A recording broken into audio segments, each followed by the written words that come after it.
Class 11th SST history की book में हमारा चैप्टर चल रहा था ग्रामीण क्षेत्रों पे शासन चलाना। इसमें हम जानकारी हासिल कर रहे थे कि ब्रिटिश सरकार की, ब्रिटिश ईस्ट इंडिया कंपनी की भारत के नील में क्यों दिलचस्पी बढ़ रही थी, और नील की खेती के बारे में हम पढ़ रहे थे, जिसमें दो प्रकार की आप बताई थी मैंने आपको। रैयतों द्वारा की जाने वाली और निज खेती के बारे में मैंने आपको बताया था। नील कैसे इम्पॉर्टेंट होती चली गई उसके बारे में हमने लास्ट लेक्चर तक डिस्कशन किया था।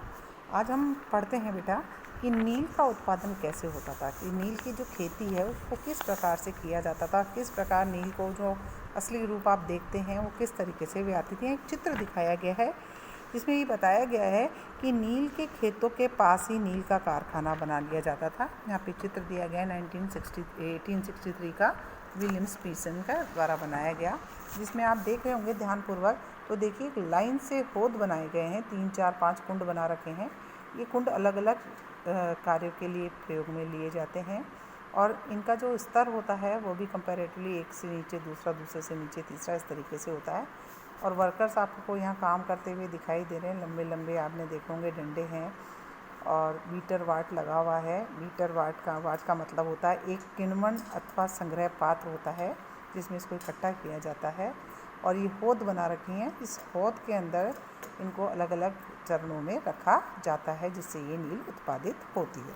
तो हम पढ़ते हैं, चलिए नील उत्पादन कैसे होता था।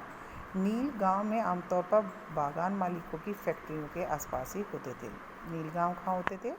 आमतौर पर जो फैक्ट्री की वहाँ होती थी, फैक्ट्री की लगाते ही फैक्ट्री वहाँ थे जहाँ पर नील उत्पादित की जाती थी। और जब नील को काट लिया जाता था तो जो हमारे नील की जो पौधे होती हैं उसको पौध तक लाने का काम जो है वो महिलाओं के द्वारा किया जाता था। चित्र में मैं दिखाऊंगी आपको कि किस तरह महिलाएं इसकी पोटली सी बनाकर, पूरी गांठ बनाकर सर पे रख के लेकर आया करती थी। कटाई के बाद नील के पौधों को कारखाना स्थित वेट से यानी होद में पहुँचाया जाता था। रंग बनाने के लिए 3 या 4 कुंडों की वहाँ पर आवश्यकता, जिसको हम होद भी बोलते हैं, उनकी आवश्यकता पड़ती थी। पहले होद का काम अलग था।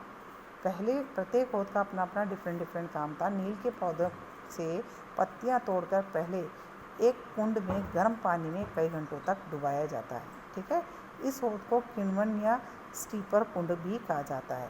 क्या कहा जाता है इसको? किण्वन या स्टीपर कुंड भी कहा जाता है। यहाँ पर क्या करते हैं, कई घंटों तक गर्म पानी में पत्तियों को डुबोते हैं। जब पौधे कणवित हो जाते हैं और द्रव में घुलने लगते हैं तो इन सड़ी हुई पत्तियों को तो निकाल दिया जाता था, और द्रव्य को क्या करते हैं, एक और नेक्स्ट जो उसके बगल में होद होता था उसमें छान दिया जाता था। अब जो ये दूसरा होद होता था, ये पहले होद से ठीक नीचे होता था, यानी इसकी ऊंचाई उससे कम होती थी ताकि छनकर सारा पानी उसमें आ जाए। अब जो दूसरा होद है उसमें गोल को लगातार एक पैडल की सहायता से खंगाला या हिलाया जाता था।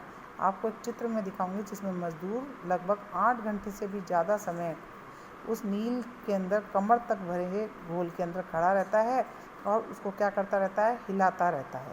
बाद में उस होद में चूने का पानी डाला जाता है और धीरे धीरे नील की पपड़ियाँ नीचे जमने लगती है और ऊपर साफ द्रव्य निकल आता था।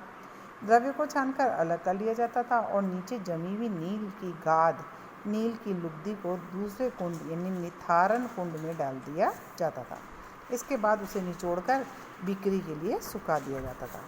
अब जो चित्र संख्या 13 है उसमें आप देखेंगे बिक्री के लिए नील तैयार है। यहाँ आप उत्पादन की आखिरी अवस्था देख सकते हैं। दबाकर सांचों में डाली गई नील की लुगदी को काटकर किसान उन पर मोहर लगा रहे हैं। पीछे वाले हिस्से पे एक मजदूर उन टुकड़ों को सुखाने के लिए ले जा रहा है। जब ये सूख जाएंगे तो ये नील तैयार हो जाती है। साथ ही साथ यहाँ पे मैंने बताया कि नील के पौधों को होद में डालने तक औरतें उसे अपने आप धोकर लेके आती थी सर पे। जो देख रहे हैं आप, लंबे लंबे पौधे हैं, इनकी जड़ें भी जो होती है ज़मीन में बहुत लंबी होती हैं।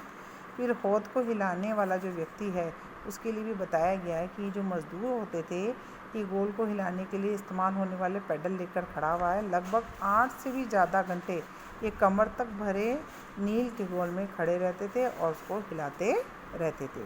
तो एक बहुत लंबा प्रोसीजर, हार्ड प्रोसीजर ये था।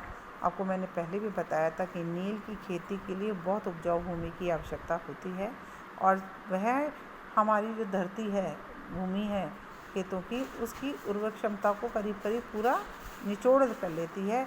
बाद में वह धान की खेती के लिए अच्छी उपयोगी नहीं रहती है। यही कारण है कि भारत की भूमि पर जब नील उत्पादित किया तो भारत की भूमि क्या होने लगी, बंजर होने लगी, उस पर खेती नहीं की जा सकी, क्योंकि भारत के अंदर जबकि किसान धान की खेती के लिए उस भूमि का प्रयोग किया करते थे। तो ये था कि नील का उत्पादन कैसे किया जाता है। अब हम अपने नेक्स्ट चैप्टर में जो नील विद्रोह जो हुआ वो क्या था और कैसे हुआ उसके बारे में जानकारी हासिल करेंगे। Thank you.